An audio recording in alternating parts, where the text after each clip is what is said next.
Good morning to all of you.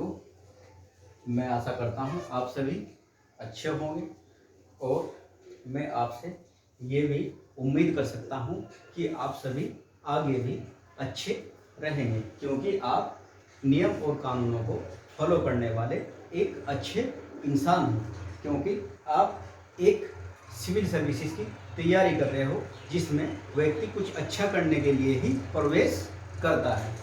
तो ठीक है, मैं आज आपको सोसाइटी का कुछ टॉपिक पढ़ाने जा रहा हूँ। मैंने लास्ट टाइम आपको पूरा सिलेबस डिफाइन किया था कि किस सब्जेक्ट के अंदर और किस सेगमेंट के अंदर क्या है और किस पेपर के अंदर हमारे कौन कौन से सेगमेंट हैं। उसी के आधार पर मैंने आज पहले ही पेपर के पहले ही टॉपिक और पहले ही सब्जेक्ट यानी सेगमेंट को चुना है। मतलब कि मैं आपको आज सोसाइटी पढ़ाऊंगा और वो भी सोसाइटी आपको पूरी जीरो से स्टार्ट करेंगे। मैं आपको ये मान के चलूँगा कि आपको सोसाइटी के बारे में कुछ भी नहीं पता।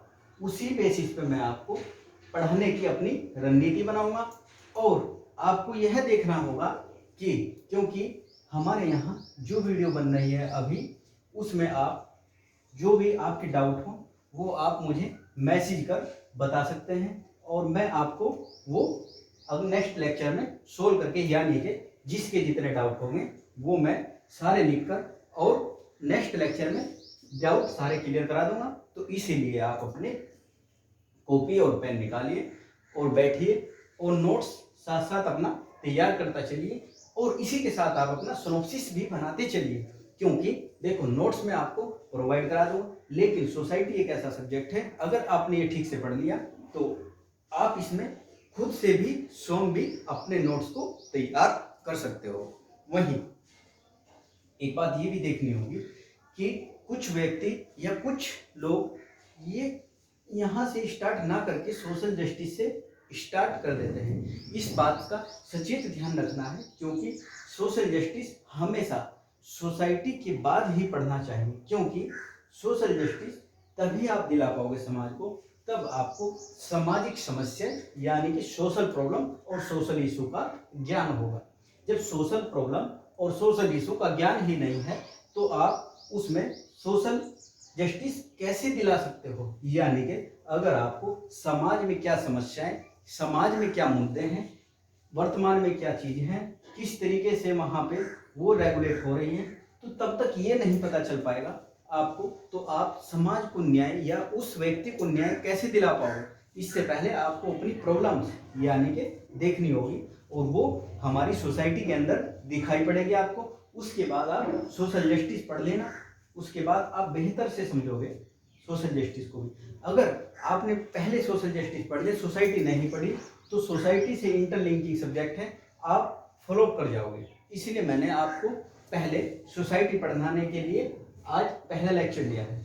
तो मैं इसके क्रम वाइज पूरी सोसाइटी के लेक्चर अपनी यूट्यूब चैनल प्रज्ञान IAS पे डालूंगा सारे, और आप वहाँ से 1 बाय 1 करके कॉपी पेन लेकर के रोज डेली बेसिस पर अपना नोट्स और सिनॉप्सिस तैयार करते जाइएगा। आप बोलोगे तो मैं आपको डिजिटल फॉर्म में या हार्ड कॉपी में नोट्स प्रोवाइड करा दूंगा और उससे आप अपनी स्ट्रेटजी बनाकर अपनी तैयारी को और बेहतर बना सकते हो। तो आज हम आपको सोसाइटी का पहला टॉपिक स्टार्ट करेंगे। तो कुछ टॉपिक मैं आपको बता दूं कि किस टॉपिक को हमें किस से इंटरलिंकिंग करके पढ़ना है। और एक बात ध्यान रखिए विशेष रूप से, जब आप मेरा लेक्चर सुनो तो इस बात का विशेष ध्यान रखना कि हम ये माइंड से निकाल देना कि हम सोसाइटी केवल सोसाइटी ही पढ़ रहे हैं। क्योंकि मैं आपको UPSC के पेपर के पैटर्न के अकॉर्डिंग मल्टीपल और व्यापक स्तर पर विभिन्न आयामों पर और विभिन्न सेगमेंट को इंटरलिंकिंग करके समझाऊंगा। वो आपको देखना होगा कि ये टॉपिक सर ने कहाँ से इंटरलिंक किया है और किस टॉपिक से इंटरलिंक किया है और किस सब्जेक्ट से इसका क्या रिलेशन है। तो सबसे पहले ये देखना बहुत बेहतर है, क्योंकि सोसाइटी को सोसाइटी केवल सोसाइटी समझ के मत पढ़ना, क्योंकि इसमें पॉलिटी भी तुमको ज्ञान होना चाहिए और उसका नॉलेज होनी चाहिए और उसको उपयोग में लाने का भी आपके पास तरीका होना चाहिए। जैसे मैं आपको एक एग्जांपल देता हूं, अगर आप कहीं पर सोसाइटी के अंदर यानी कि सोसाइटी में काम करते हो और आप सोसाइटी को बेहतर करने के लिए काम करने के लिए सोच रहे हो। हर व्यक्ति का सपना होता है कि मैं अपनी सोसाइटी के लिए कुछ बेहतर करूं और सभी लोग मैक्सिमम बोलते भी हैं और चाहते भी हैं कि we are something new for our society, but वो न्यू इसलिए नहीं कर पाते। कुछ लोग कुछ कर लेते हैं कि उनको सोशल इशू और सोशल प्रॉब्लम का ज्ञान नहीं होता। इसके अभाव में वो ये ही नहीं पकड़ पाते कि ये क्या सही और क्या गलत और क्या हमको इसमें संशोधित करके इसको अच्छा बनाना है, यानी कि उनको कैसे सोशल जस्टिस दिलाना है। तो हमको पहले ये समस्या और मुद्दे पता होने चाहिए कि हमारे समाज में क्या कुरीतियाँ, क्या मुद्दे हैं, क्या प्रॉब्लम है। वो सब जब आपको ज्ञान होगा तो आपको सोशल जस्टिस दिलाने में किसी भी व्यक्ति या किसी भी समाज के एक वर्ग या किसी जाति वर्ण व्यवस्था को आसान हो जाएगा। जब आपको समस्या पता है तो आप उसका सॉल्यूशन तुरंत कर दोगे। तब आपको समस्या ही नहीं पता तो आप उसका सॉल्यूशन नहीं करते। यही बात गौतम बुद्ध ने प्राचीन समय में बोली थी कि हर घटना के पीछे कारण होता है और कारण का निवारण होता है। तो यानी कि उनके जो सेंटेंस का अगर क्रम देखो तो यानी कि पहले कारण, तो यानी कि अगर कुछ समस्या है तो उसके पीछे कोई कारण है, वो आपको मुद्दा और प्रॉब्लम्स देखनी होगी, उसके बाद आप उसमें अपना कार्य कर सकते हो उसको बेहतर करने के लिए। तो इसमें आपको ये देखना होगा कि इसमें हिस्ट्री भी आपकी यूज होगी सोसाइटी में, इसमें आपकी पॉलिटी भी यूज होगी, इसमें आपका कॉन्स्टिट्यूशन भी यूज होगा, तो इसमें आपका न्यायपालिका की भी गाइडलाइंस जारी होंगी, यानी कि यूज होंगी जो उसने गाइडलाइंस जारी की है सोसाइटी को बेहतर बनाने के लिए। जैसे एग्जाम्पल, सुप्रीम कोर्ट ने अभी कुछ समय पहले विशाखा गाइडलाइन जारी की थी। तो विशाखा गाइडलाइन जारी की थी तो विशाखा गाइडलाइन के पीछे ये कार्य है कि वो इसलिए जारी की गई कि उसमें लिखा है कि कार्यस्थल पर महिलाओं के लिए अनुकूल दशाएं होनी चाहिए और उनका शोषण प्रतिबंधित होना चाहिए। वहीं कुछ सोसाइटी में ऐसी समस्याएं होती हैं जिनको सरकार दूर करती है या सुप्रीम कोर्ट दूर करता है। जैसे सुप्रीम कोर्ट का मैंने आपको एग्जांपल दे दिया। वहीं हमारी सरकार कैसे दूर करती है, जैसे आपने अभी कुछ समय पूर्व देखा है कि हमारे यहाँ सोसाइटी में बहुत पूर्व समय से चली आ रही एक कुरीति थी। उसको ये था कि उसमें कि महिलाएं, जो मुस्लिम महिलाएं 3 तलाक के मुद्दे में या ट्रैप में फंस जाती थी, उनका शोषण और उनकी जो स्थितियां होती थी बहुत ही दयनीय हो जाती थी, यानी कि जिसको बोले तो ट्रिपल तलाक या तलाक ए बिद्दत। तो उसको अभी क्या काम किया है कि सुप्रीम कोर्ट ने भी टर्मिनेट किया, गलत साबित किया कि ये ठीक नहीं है। वहीं सरकार ने उसके लिए कानून बनाकर उसको टर्मिनेट किया। तो इसीलिए सोसाइटी को पढ़ना बहुत जरूरी है। और देखो, सोसाइटी इसलिए भी पढ़ना आवश्यक है कि सोसाइटी केवल फर्स्ट पेपर को ही नहीं है, फर्स्ट पेपर के साथ साथ ये आपके सेकंड पेपर में भी प्रयोग होगा, ये आपके थर्ड पेपर में भी प्रयोग होगा, ये आपके फोर्थ पेपर में भी प्रयोग होगा। अब आप बोलोगे कि सर ऐसे कैसे एक ही सेगमेंट सभी पेपर में यूज कर सकते हैं। देखो कैसे यूज कर सकते हैं, मैं आपको बता दूं। फर्स्ट पेपर में तो ये दिया हुआ ही है कि सोसाइटी एक पूरा सेगमेंट है, वहां से आपको पढ़ना है। वहीं सेकंड पेपर जब पढ़ोगे आप, क्योंकि सेकंड पेपर में क्या दिया आपके, सोशल जस्टिस, गवर्नेंस। अब सोशल जस्टिस और गवर्नेंस सेकंड पेपर में दिया है आपको। तो अगर सोसाइटी नहीं पढ़ा होगा और इसके एप्लीकेशन तुम यूज नहीं कर पाओगे तो फिर उसको सोसाइटी में सोशल जस्टिस को कैसे आप अपना बेहतर आंसर लिख पाओगे। हाँ, अगर आपने सोसाइटी पढ़ा है, सोसाइटी की बेहतर समझ है, तो आप अपनी सोशल जस्टिस को ठीक से पर्सन को हैंडल कर सकते हो। वहीं यह देखिएगा फोर्थ पेपर में कैसे प्रयोग होता है। फोर्थ पेपर में इसलिए यह प्रयोग हो जाता है कि फोर्थ पेपर में आपके पास एक वैल्यू एडिशन का टॉपिक आएगा कि वैल्यू बच्चे के अंदर, यानी कि जो इथिक्स का पेपर है उसमें वैल्यू बहुत महत्वपूर्ण टॉपिक है कि वैल्यू हमारी कैसे डेवलप होती है और कहाँ से कितना प्रभाव पड़ता है हमारे व्यक्तित्व पर, और व्यक्तित्व कैसे बनता है, उसमें क्या क्या सोसाइटी की भूमिका होती है, क्या क्या पेरेंट्स की भूमिका होती है, क्या क्या स्कूल की भूमिका होती है, क्या क्या हमारे कॉलेज की भूमिका होती है, क्या भूमिका हमारे फ्रेंड्स की होती है। तो हमको ये देखना होगा कि इसमें हमारे समाज कितना बेहतर करता है किसी भी व्यक्ति को बेहतर बनाने के लिए। तो देखो वहीं आप इसमें ये एक बात मैं आपको क्वेश्चन बता दूं, जैसे मैंने आपको बताया है कि फोर्थ पेपर में भी आता है, तो कुछ थोड़ा सा एग्जाम्पल लेकर मैं आपको बता दे रहा हूँ कि फोर्थ पेपर में किस तरीके से इसका आप प्रयोग करके अपने आंसर को बेहतर बना सकते हो। एक बात देखो, जैसे आपने इथिक्स में पढ़ोगे कि एक चोर है और एक बिजनेसमैन व्यक्ति है या नेता व्यक्ति, कोई भी हो सकता है, या कोई लीडर्स है। ये चोर है, ये कोई लीडर है, ये कोई व्यापारी है। तो ये बचपन में इसकी भी एज 15 साल, इसकी भी एज 15 साल, इसकी भी एज 15 साल, अभी के उसमें, या इसकी मान लो 15 ना मान के, ये मान के चलो इसकी भी एज 35, इसकी भी एज 35, इसकी भी एज 35। तो जब सबकी एज 35 है और सारे एक ही एज वैल्यू के व्यक्ति हैं, लेकिन प्रोफेशन डिफरेंट डिफरेंट, और सभी के सभी देखो सभी लोग पढ़े हैं बचपन में साथ, यानी कि एक तरीके से चाइल्डहुड फ्रेंड है। तो देखो पढ़ने में सभी ठीक थे, साथ बैठ के पढ़ते थे 5 साल तक, यानी प्राइमरी शिक्षा इन्होंने सभी ने साथ साथ की। तो ऐसा क्या परिवर्तन आया कि एक तो व्यापारी बन गया, एक लीडर बन गया, एक चोर बन गया।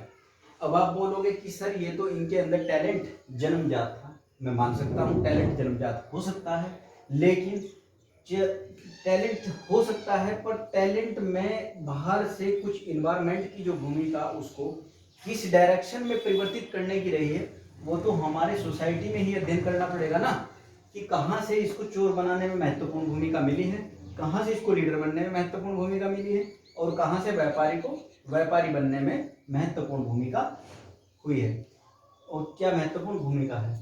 तो देखो जैसे चोर है, चोर के बनने में क्या महत्वपूर्ण चीजें रही, यानी कि सोसाइटी का इसमें क्या कंट्रीब्यूशन है इसको चोर बनाने का, सोसाइटी का क्या कंट्रीब्यूशन है इसको लीडर बनाने का, सोसाइटी का क्या कंट्रीब्यूशन है इसको व्यापारी बनाने का, यानी कि इसको बिजनेसमैन बनाने का। तो देखो सोसाइटी जब साथ में पढ़ते थे, और मान के चलो ये व्यक्ति इन दोनों व्यक्तियों से इंटेलिजेंट है, ये भी तुम मान के चलो ये व्यक्ति इतने इंटेलिजेंट बचपन में नहीं है जितने आज वर्तमान में दिखाई पड़ते हैं, बचपन से पढ़ने में भी और हर काम में एक्सपर्ट, लेकिन सोसाइटी में ये व्यक्ति संपन्न परिवार से है।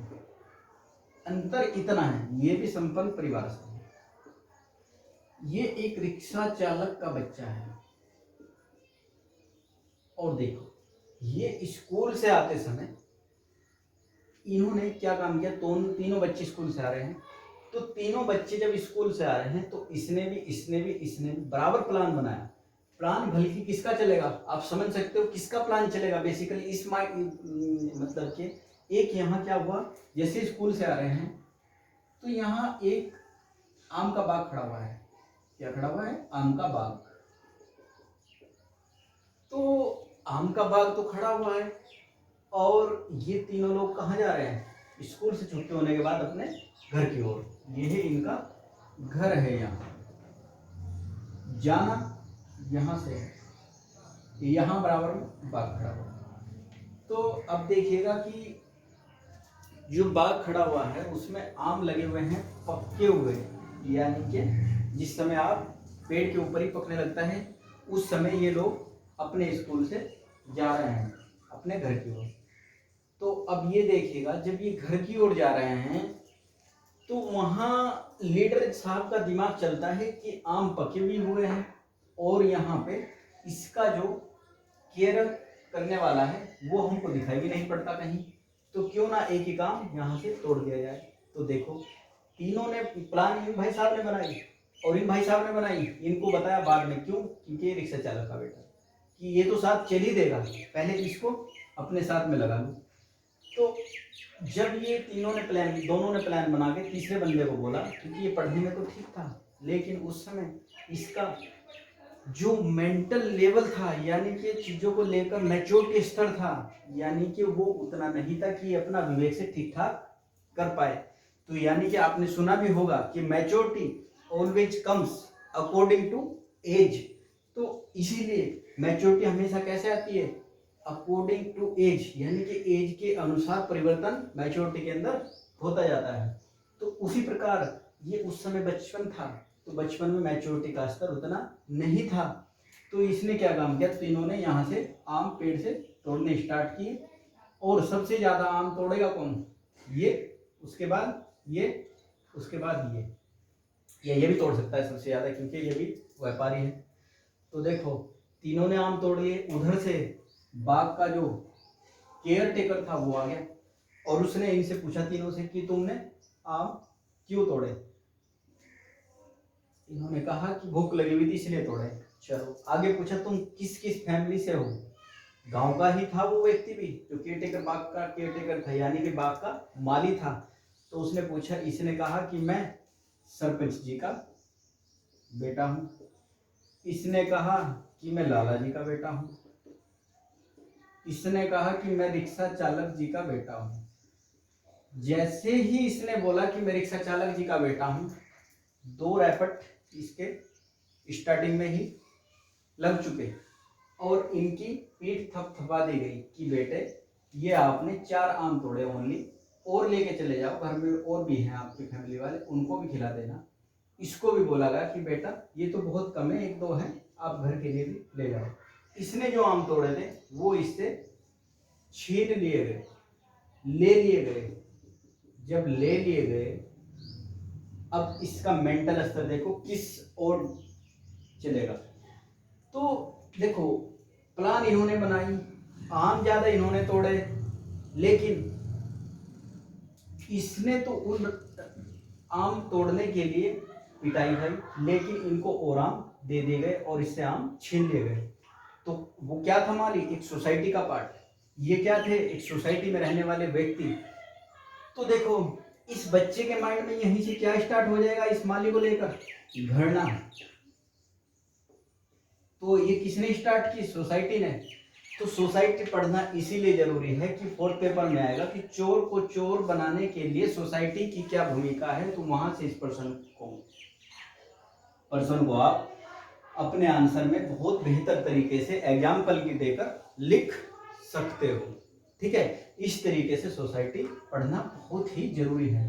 तो यानी कि ये सोसाइटी आपको बहुत ही महत्वपूर्ण भूमिका निभाएगा। तो ये आगे चल के देखो क्या बना, ये आगे चल के चोर क्यों बना। उस समय तो ये स्टूडेंट है, उस समय ये स्टूडेंट था, यानी कि तो इसने पहले तो इसी को पीटा। जैसे ही ये सक्षम हुआ इस पर वार करने के लिए माली पर, पहले तो उसको पीटा। उसके बाद इसने जैसे ही ये चोरी करने के लायक सक्षम हुआ, इसने सारे बाग में रात को गया और सारे आम तोड़े और अपना बेच दिए या घर लेके आ गया। तो इसने उसी स्तर से जब प्रत्यक्ष फेस नहीं कर पाया, तो इसने क्या किया, अप्रत्यक्ष फेस किया उसको, यानी कि पीछे से वार करना स्टार्ट किया। तो ये कहाँ से चला गया, चोर बनता हुआ, यहीं से चोर बनता चला गया, और इसके अंदर घृणा भी पैदा होती चली गई। तो यानी कि चोर बनाने में इसकी माली की महत्वपूर्ण भूमिका है, और माली एक सोसाइटी का पार्ट है। तो इसलिए मैं आज आपको सोसाइटी पहला ही टॉपिक स्टार्ट करने जा रहा हूँ। आप पहले टॉपिक, पहले चैप्टर का मैं आपको सिलेबस लिखवा दे रहा हूँ।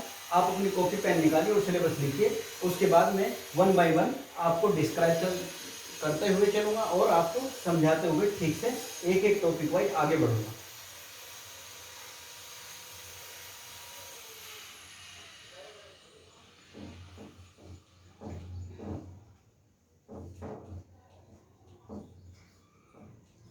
लिखिए, आप अपनी कॉपी पेन निकालिएगा और टॉपिक लिखिए। इसमें लिखो, पहला टॉपिक हेडिंग डालो, भारतीय समाज की मुख्य विशेषताएं। भारतीय समाज की मुख्य विशेषताएं, भारतीय समाज की, चलो मैं लिख दे रहा हूं, भारतीय समाज की, भारतीय समाज की मुख्य विशेषताएं। ओके, भारतीय समाज की मुख्य विशेषताएं, हेडिंग डाल दो। ये आपके पहले चैप्टर की सबसे बड़ी हेडिंग है। इसके अंदर लिखो, जाति व्यवस्था एवं वर्ण व्यवस्था। भारतीय समाज की मुख्य विशेषताएं, जाति व्यवस्था एवं वर्ण व्यवस्था। तो जाति व्यवस्था के अंदर लिखो, जाति व्यवस्था के अंदर लिखो, जाति व्यवस्था, इसके अंदर लिखो पहला टॉपिक लक्षण के आधार पर, यानी कि लक्षणात्मक उपागम। देखो जाति व्यवस्था में पहला, जाति व्यवस्था में ऐसे लिख लो, जाति व्यवस्था में पहला लक्षणात्मक उपागम, फिर लिखो शुद्धता अशुद्धता उपागम, शुद्धता अशुद्धता उपागम। देखो आपके याद सिलेबस होना चाहिए, प्रॉपर सिलेबस पूरा आपके मेंटली रूप से प्रिपेयर होना चाहिए। नेक्स्ट टॉपिक देखो इसी के अंदर गतिशीलता, गतिशीलता। नेक्स्ट टॉपिक लिखो इसी के अंदर आप अपना निरंतरता या परिवर्तन, पहले लिखो परिवर्तन, फिर लिखो निरंतरता, यानी कि जातिवाद की निरंतरता क्या है, निरंतरता, जातिवाद कैसे निरंतर है। नेक्स्ट टॉपिक लिखो भारत में मुसलमानों एवं ईसाइयों की जाति व्यवस्था, भारत में, यानी कि भारत में मुसलमानों एवं ईसाइयों की जाति, ईसाइयों में जाति व्यवस्था। ठीक, उसके बाद लिखो जाति एवं वर्ण व्यवस्था, उसके बाद लिखो जाति एवं वर्ण व्यवस्था। उसके बाद लिखो अस्पृश्यता। ये पहले चैप्टर के आपके टॉपिक हैं, हम यहीं से 1 बाय 1 स्टार्ट करेंगे। तो पहला टॉपिक डालो लक्षणात्मक उपागम, ये पढ़ेंगे, फिर इसकी सब हेडिंग बनाते हुए इसको डिस्क्राइब करेंगे। पहला हेडिंग डालो लक्षणात्मक उपागम, ठीक है, डालो लक्षणात्मक उपागम। इसको रब कर दें, इसको मैं रब कर दे रहा हूं, तो लिख लिया हुआ सभी ने, लक्षणात्मक उपागम। पहला हेडिंग डाल दो लक्षणात्मक उपागम, यानी लक्षणात्मक उसकी क्या अप्रोच क्या नहीं, तो लिखो लक्षणात्मक उपागम, जाति व्यवस्था में लक्षणात्मक उपागम। ठीक, लक्षणात्मक उपागम। तो इसके 6 बिंदु मॉडल है ये हमारे, इसके लिए इसमें लिखो 6 बिंदु मॉडल, यानी कि लक्षणात्मक उपागम 6 बिंदु मॉडल, 6 बिंदु मॉडल। तो पहला लिखो, जब तक मैं इंक डाल देता हूं मार्कर के अंदर, आप लिखो पहला समाज का खंडात्मक विभाजन, समाज का खंडात्मक विभाजन। नंबर 1 समाज का खंडात्मक विभाजन, लिख लिया, समाज का खंडात्मक विभाजन, समाज का खंडात्मक विभाजन, समाज का खंडात्मक विभाजन। उसके बाद लिखो सामाजिक एवं धार्मिक पद सोपान, पहला लिख लो समाज का खंडात्मक विभाजन। दूसरा लिखो सामाजिक एवं धार्मिक पद सोपान, सामाजिक एवं धार्मिक पद सोपान। ठीक, नेक्स्ट लिखो अंतःविवाही, नेक्स्ट लिखो अंतःविवाही। ठीक, अंतःविवाही, ठीक है। नेक्स्ट लिखो सहभोज एवं सामाजिक समागम पर प्रतिबंध, सहभोज एवं, नेक्स्ट लिखो सहभोज एवं सामाजिक समागम पर प्रतिबंध। सहभोज एवं सामाजिक प्रतिभोज पर प्रतिबंध। ठीक। नेक्स्ट देखो, व्यवस्था के चयन पर प्रतिबंध। नेक्स्ट देखो, व्यवस्था के चयन पर प्रतिबंध, या व्यवस्था तो बहुत बड़ा शब्द हो जाएगा, एक अलग हेडिंग बनाओ इसी में। नेक्स्ट, व्यवसाय के आधार पर प्रतिबंध। व्यवसाय के चयन के आधार पर प्रतिबंध, ऐसे लिखो, व्यवसाय के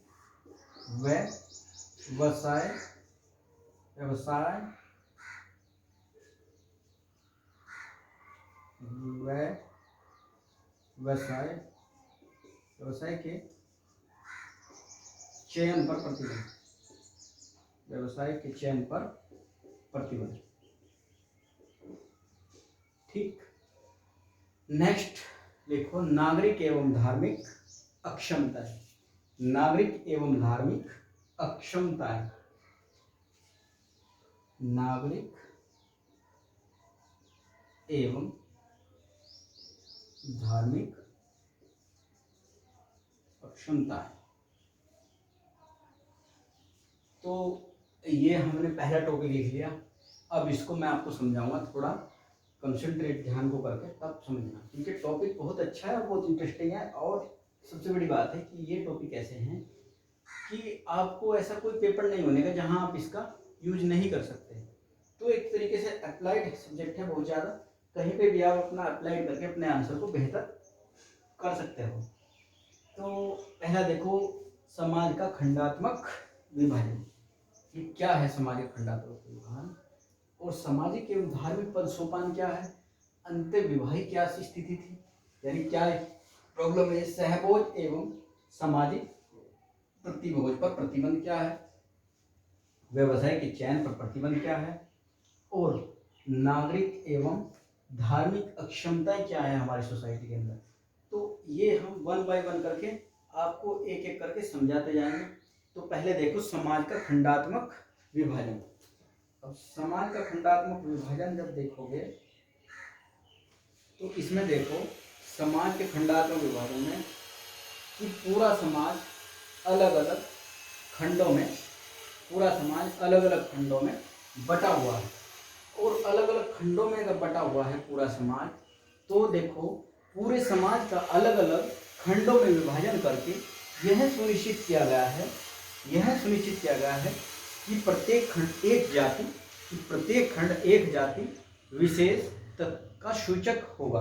कि प्रत्येक खंड एक जाति विशेष का सूचक होगा। और इस संपूर्ण भय से यह व्यवस्था जाति व्यवस्था कहलाएगी। और इस प्रकार संपूर्ण भय से यह व्यवस्था जाति, यह संपूर्ण रूप से, भय लिखो छोड़ दो, यह संपूर्ण रूप से जाति व्यवस्था कहलाएगी। ठीक है। तो जाति व्यवस्था यानी कि जैसे तुमने देखा होगा, सभी जानते होंगे जाति व्यवस्था खंडों में कैसे हुई। देखो, जैसे आपने देखा है कि जाति पंचायत एक प्राचीन समय से चली आ रही संस्था थी। एक जाति पंचायत थी, यानी दो खंडों में बांट दी गई, एक जाति पंचायत, एक जाति परिषद। एक जाति पंचायत होती थी और एक जाति, प्राचीन समय की बात करें, एक जाति परिषद। तो देखो, ये खंडों में बटे हुआ था समाज इस तरीके से, एक जाति पंचायत, एक जाति परिषद। तो जाति पंचायत जो होती थी वो उसका क्या काम था, और जो जाति परिषद थी उसका क्या काम होता था? तो जाति पंचायत का काम यह होता था कि किसी भी जाति विशेष के जो भी इशू होंगे, यानी कि संबंधित समस्याएं होंगी जाति विशेष से, उसको रिजोल्व करना इस जाति पंचायत का कार्य होता था। यानी कि किसी भी जाति, स्पेसिफिक जाति विशेष से जो समस्या होती थी उसको कौन दूर करता था? जाति पंचायत। वहीं किसी क्षेत्र विशेष में अगर देखा जाए, यानी कि राज्य के स्तर पर अगर देखा जाए, तो उसमें कोई भी समस्या होती थी तो उसको कौन दूर करता था? उसको यानी कि जाति परिषद। तो यानी कि एक तरीके से देखा जाए, ये सारी समस्याओं को दूर करती थी और ये जातिगत समस्याओं को दूर करती थी। तो ये जातिगत समझ पंचायत और जातिगत परिषद जब स्टार्ट हुई तो धीरे धीरे धीरे धीरे अब इसका हम अनुक्रम पढ़ेंगे कि कैसे कैसे कैसे कैसे समाज के अंदर बहुत सारे प्रतिबंध लगते गए जातिगत स्तर पर और बहुत सारी कुरीतियां आती चली गई साथ साथ। तो पहले देखेंगे दूसरा, पहला तो तुमने समझ लिया कि सामाजिक खंडात्मक विभाजन कैसे हुआ इस तरीके से, यानी कि जब जाति पंचायत बन गई, ब्राह्मण जाति पंचायत अलग होगी, यानी कि क्षत्रिय जाति पंचायत अलग होगी, शूद्र जाति पंचायत अलग होगी, वैश्य जाति पंचायत अलग होगी। तो जब खंडों में इसको बांट दिया गया और खंडों में बांट देने के साथ साथ अलग अलग जाति विशेष के लिए उसी जाति विशेष के लोगों ने निर्णय लेना शुरू किया, तो देखो समाज में आपस में क्या बढ़ता जाएगा, जातिवाद। अब जातिवाद तो इसने बढ़ा दिया, लेकिन उसको समाप्त करना इतना आसान नहीं था। अब देखो ये हो गया, समझ गया आप जाति का खंडात्मक विभाजन कैसे स्टार्ट हुआ, इस तरीके से स्टार्ट हुआ। वहीं दूसरा देखो, सामाजिक एवं धार्मिक पद सोपान। सामाजिक एवं धार्मिक पद सोपान क्या होता है, यह सभी जातियों का सामाजिक एवं धार्मिक स्तर सुनिश्चित था। यहाँ सामाजिक एवं धार्मिक पद सोपान ऐसा होता है। पद सोपान पहले समझ लो थोड़ा, पद सोपान होता क्या है। पद सोपान यह होता है, मैं आपको समझा दूं थोड़ा, इसका ओवरव्यू देखो पद सोपान इसको बोलते हैं हायरार्की इंग्लिश में। देखिए आपने देखा होगा आपकी किसी भी प्रदेश में जिसमें भी आप रहते हो, सबसे पहले आईजी, जैसे मान लो आईजी रैंक, उसके अंदर डिप्टी आईजी, उसके अंदर एसएसपी सुपरिंटेंडेंट, उसके अंदर एसपी, फिर डीवाईएसपी, फिर कहीं कहीं एसओ रैंक भी आती है डीवाईएसपी के नीचे, या एसएचओ भी आ जाता है, उसके नीचे एसआई, फिर एएसआई, यहाँ इंस्पेक्टर भी लाई करते हैं। एएसआई को अलग अलग राज्य में अलग अलग, क्योंकि पुलिस विषय राज्य का विषय है। तो देखो IG, DIG, SSP, DYSP, DYSP, SHO, SI और एएसआई, हेड कांस्टेबल, कांस्टेबल और होमगार्ड। ठीक, ये क्या है एक तरीके से पद सोपान से कौन किससे ऊपर, कौन किससे नीचे, कौन किससे ऊपर, ये क्रम सजा हुआ है। इसमें देखो इसके फायदे क्या होते हैं। इसके फायदे ये होते हैं कि आदेश निर्देश लेने में, यानी कि यहाँ से अगर आदेश आया तो ये फॉलो करें, और अगर उसको फॉलो करेंगे तो उसमें आपस में समन्वय करने में दिक्कत नहीं होगी। अगर ये रैंक डिसाइड ना हो तो थोड़ा इसमें समन्वय करने में प्रॉब्लम्स हो सकती है।